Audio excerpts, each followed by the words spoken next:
뭐든지 나빠지는 것이 정상이다. 여러분 어떠세요? 그런가요 진짜? 인류 역사를 한번 보면 아주 작은 걸음이지만 조금씩 진보하고 있다고 역사학자들은 이야기하지만 실제로 또 현실을 보니까 더 나빠지는 것 같거든요. 어떻게 보면 성경의 역사는 어떨까요? 성경의 역사를 보면 창세기에 창조로 시작해요.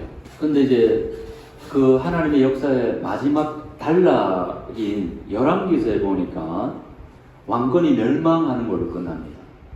그러니까 창조로 시작해서 멸망으로 이제 끝나고 있다라는 것을 알 수 있는 대목이거든요.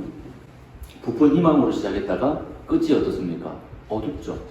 아니 성경의 역사가 계속 뭔가가 진보하고 뭔가 꿈과 소망을 줘야 되는데 일단 열왕기서까지 보니까 창조로 시작해서 멸망으로 끝나는 이거 어둡네. 성경의 역사도 그렇다는 말이야. 아 그러면 나빠지는 것이 성경도 보니까 이게 정상이네 그렇게 이야기할 수 있다 이거죠. 그러니까 이스라엘이 계속해서 창조 위에 타락해 왔음에도 불구하고 하나님의 충성, 하나님의 그 언약에 대한 신실함은 변하지 않는다라는 거.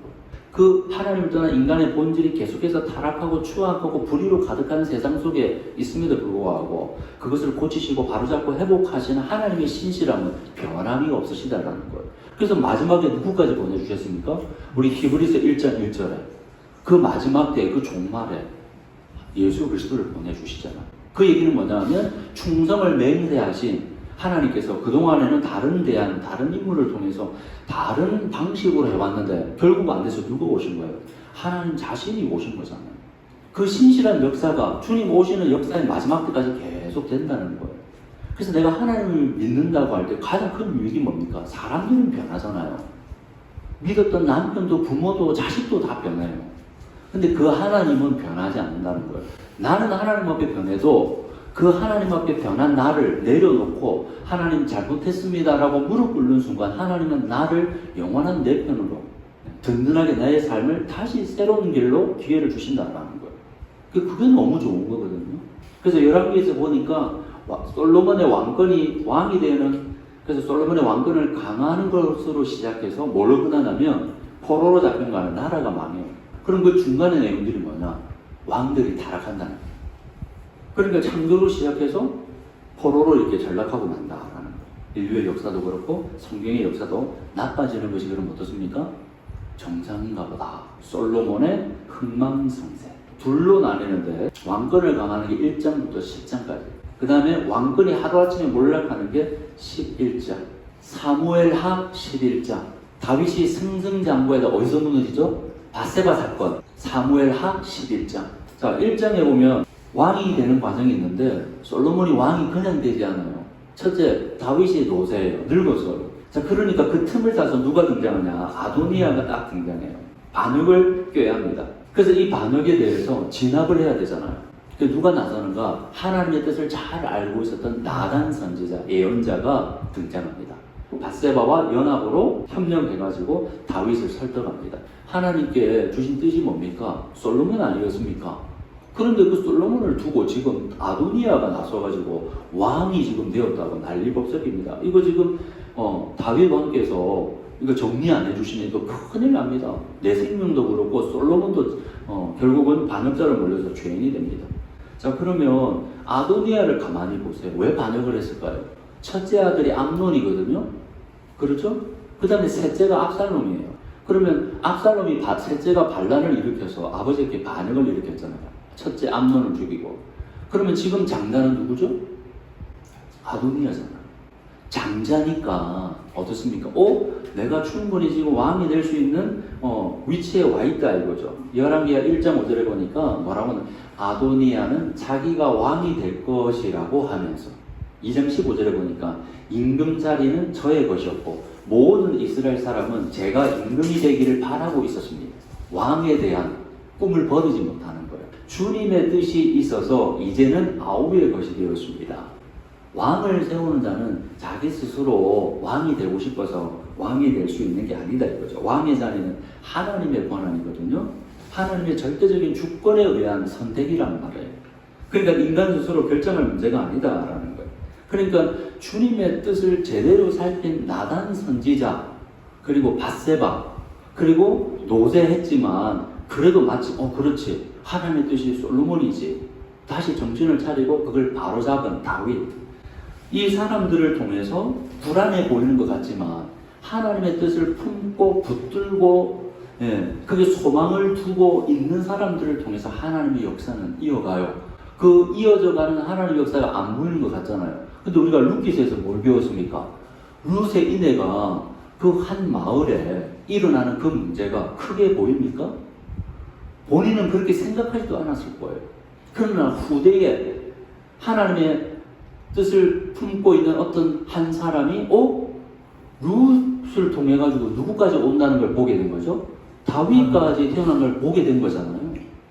오늘 이 우리 서사시가 하나님의 뜻을 제대로 붙들고 그다음에 그 뜻을 실현하기 위해서 내 시간과 에너지와 달란트와 능력과 그것을 갖다가 발휘할 때, 그것이 나타날 때 아무것도 아닌 것처럼 하잖아요. 그러나 하나님은 반드시 누군가를 통해서는 기억하게 만드세요. 왜? 하나님의 뜻이 이 역사 속에 펼쳐져야 되잖아요. 그래서 제가 작지만, 우리 서사시가 작지만 위대하다라는 표현을 계속 쓰는 이유가 뭐겠습니까?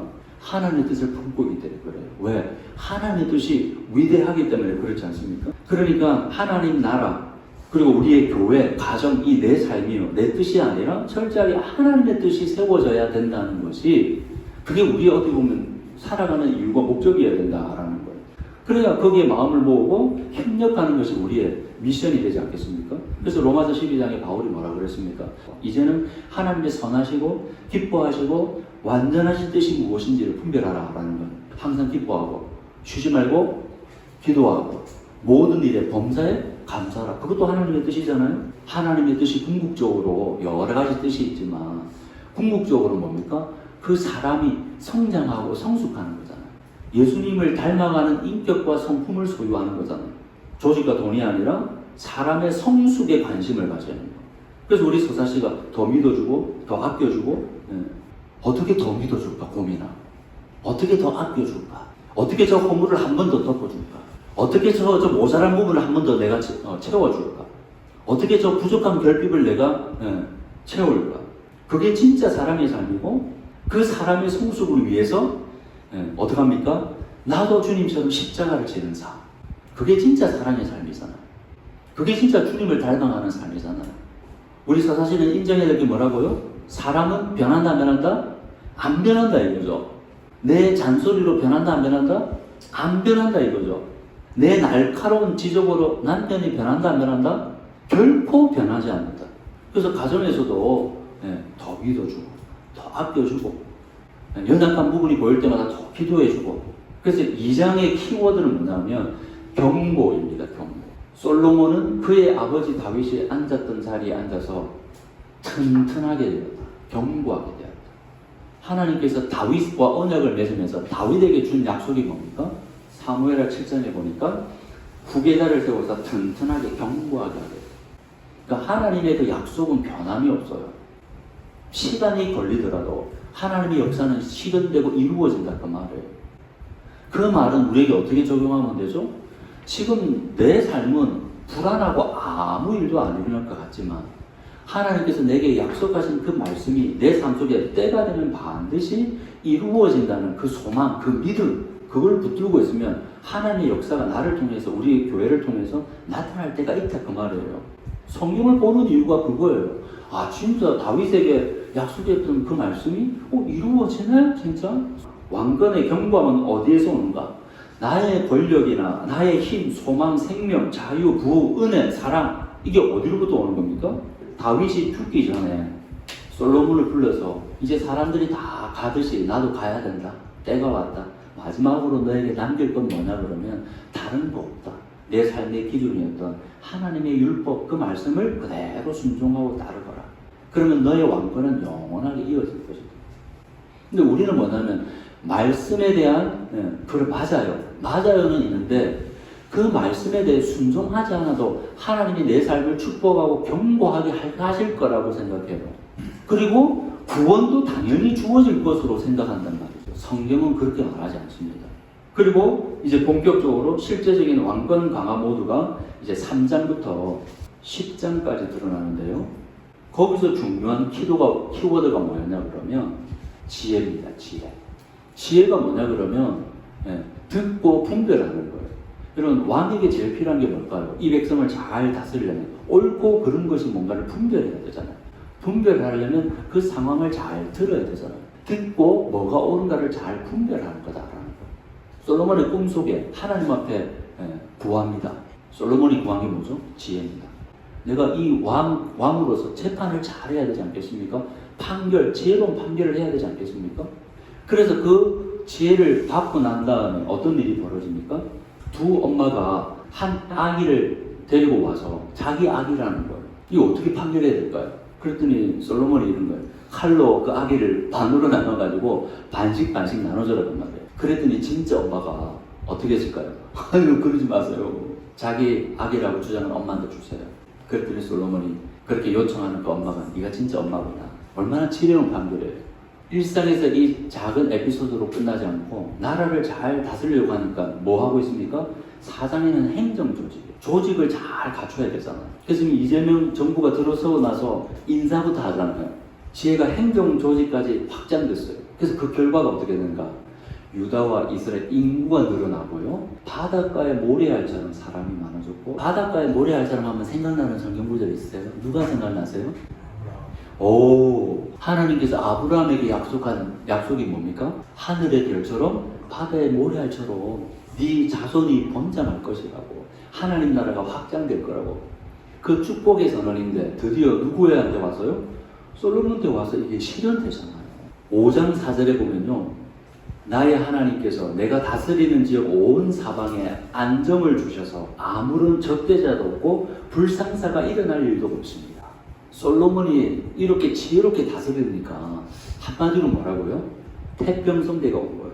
우리 세번역에는 안정이라고 번역되어 있고 개역개정에는 태평이라고 번역되어 있거든요. 근데 히브리어 단어는 뭐냐면 안식이에요. 안식. 이제 모든 것이 태평성대가 왔어요. 자기도 행복하고 백성들도 행복하고, 야, 이거보다 더 좋은 일이 어디 있겠어요. 솔로몬은 하나님의 뜻에 집중해요.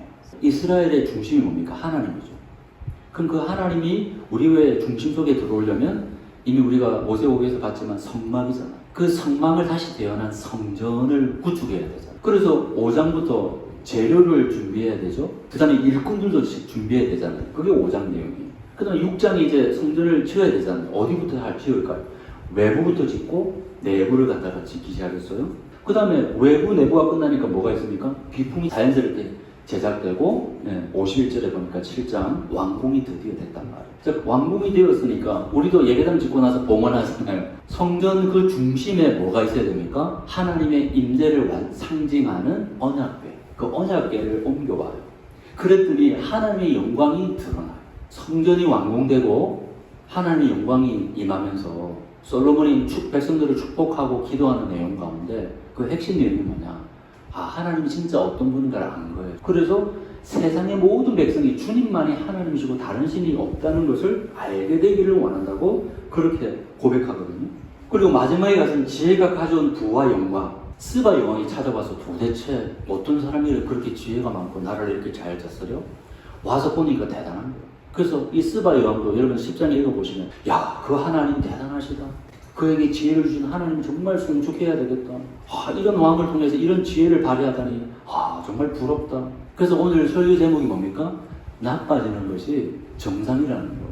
우리는 계속 나빠져요. 좋아질 수가 없어요. 그걸 인정하고 받아들여요. 신앙도 점점 안 좋아져요. 여러분, 점점 신앙이 깊어갈수록 성숙해야 되잖아요.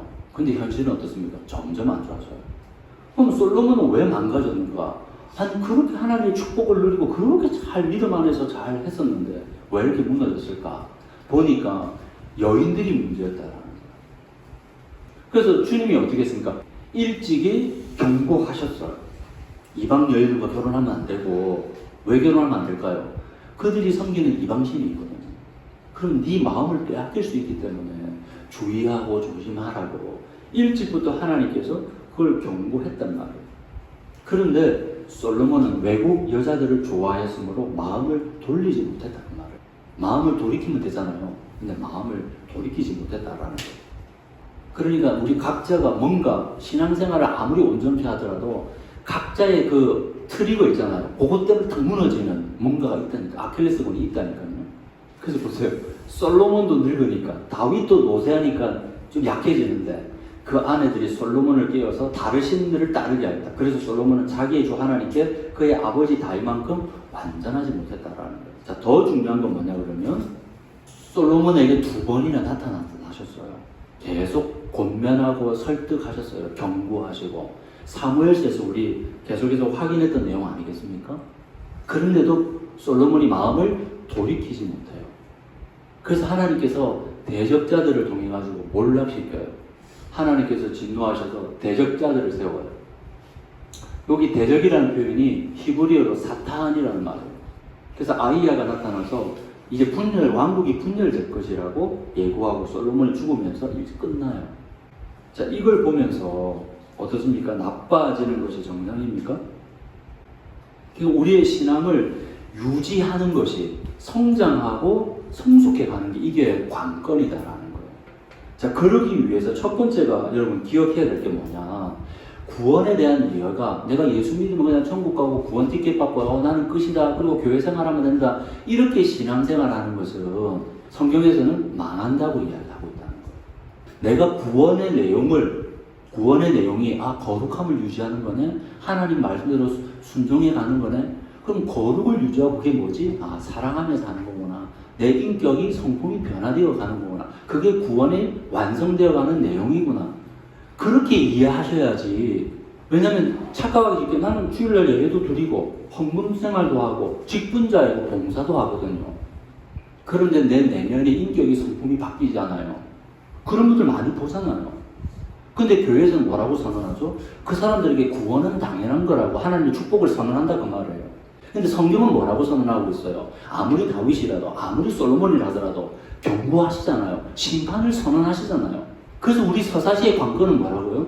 나이가 들면 들수록 뭘 유지해야 되겠습니까? 점점 좁아지고 고집세워지고 나밖에 모르는 이 것들을 깨트리고 주님의 받은 그 은혜들을 갖다가 내 안에 계속 채워가면서 사랑의 사이즈를 계속 넓혀가야 되지 않겠습니까?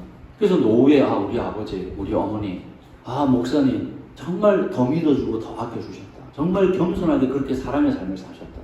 그거 보고 진짜 하나님의 백성이었구나 하는 것을 알지 뭘 보고요? 방향을 바로 잡으려면 구원의 내용에 대해서 바르게 이해를 하고 계셔야 된다 그 말이에요. 두 번째가 뭐냐 그러면 빨리 돌이키는 거예요. 그래서 솔로몬이 성전을 봉헌하고 나서 기도한다는 내용 있잖아요. 그 기도에 여러분 한번 읽어보세요. 그 읽어보시면 솔로몬이 제일 많이 한 게 뭐냐 그러면 혹시 우리가 실수할 때, 우리가 범죄할 때, 우리가 넘어질 때, 적군이 쳐들어올 때, 근심이 있을 때, 기근을 줄 때, 질병이, 전염병이 돌 때, 백성들이 다 죽어갈 때, 자포자기일 때, 그때 누군가가 그 사실 앞에서 내 눈을 들어서 성전을 향할 때, 이 성전을 지어놓은 하나님을 향할 때, 내 마음이 하나님을 향할 때, 하나님 앞에 마음의 무릎을 꿇을 때, 그때 하나님 우리의 기도를 들어달라고, 용서해달라고. 그랬던 솔로몬이 나이 드니까 어떻게 됐습니까? 마음을 돌리지 않잖아요. 아니라는 말씀이 들리잖아요. 돌이켜야 돼요. 목사님, 나빠지는 것이 정상이라면서요. 맞아요. 나빠지는 게 정상이에요, 세상에서는. 그런데 성경에서는 나빠지면 정상이 아니라는 거예요. 정상이 되면 안 된다는 거예요. 왜? 망하니까. 내가 지금 말씀에서 벗어나 있고 하나님과 아무런 뭐도 없이 살아가는데 그런데도 불구하고 하나님께서 계속 말씀하시는데도 사무엘을 통해서 계속 말씀하시는데도 열왕기를 통해서 계속 말씀하고 계시는데도 계속 마음을 돌이키지 않고 무릎을 꿇어야 되는데 마음에 무릎을 꿇고 하나님 내 삶을 다시 정비합니다. 내 삶에 새로운 기회를 주십시오. 또 넘어지더라도 주님 내 삶을 인도해 주시고 주님께서 원하시는 그 길을 가도록 해달라고 그렇게 마음에 무릎을 꿇어야 되는데 오늘 이 한국교회가 우리 서사시가 정말 하나님 앞에 하나님 말씀 앞에 마음을 꿇는 사람이 없다 그 말이에요. 그러니까 회개의 역사가 안 일어나죠. 그러니까 믿음의 역사가 안 일어나는 거예요. 그래서 내 삶 속에서 믿음의 증거들이 나타나지 않는 거예요. 사랑의 열매들이 나타나지 않는 거예요. 계속 싸우고 다투고 반복하는 이 세상 속에 뭔가 대안으로서 아니구나 저런 사람도 있구나 저런 가정도 있네 저런 교회도 있네 저런 목회자도 있네 저런 성도도 있네 라는 얘기를 들어야 되는데 다 똑같네. 그래 맞아. 우리는 나빠지는 것이 정상이야. 그렇게 말하는 세상 속에 살아가 보십시오. 무슨 답이 있겠습니까? 우리 사실은 거기에 동참하십시오. 구원을 바르게 이해하고 그렇지. 잘못되면 잘못할 수밖에 없으니까 돌이키라는 거예요. 돌이키면 답이 있어요. 하나님께서 기회를 주시잖아요. 이제 열왕기상을 이제 또 한번 계속 그 다음부터 그러면 왕들이 어떻게 가는가 함께 성찰하면서 하나님께 하나님의 복을 누리시는 저와 여러분 되시길 주의 이름으로 축원합니다.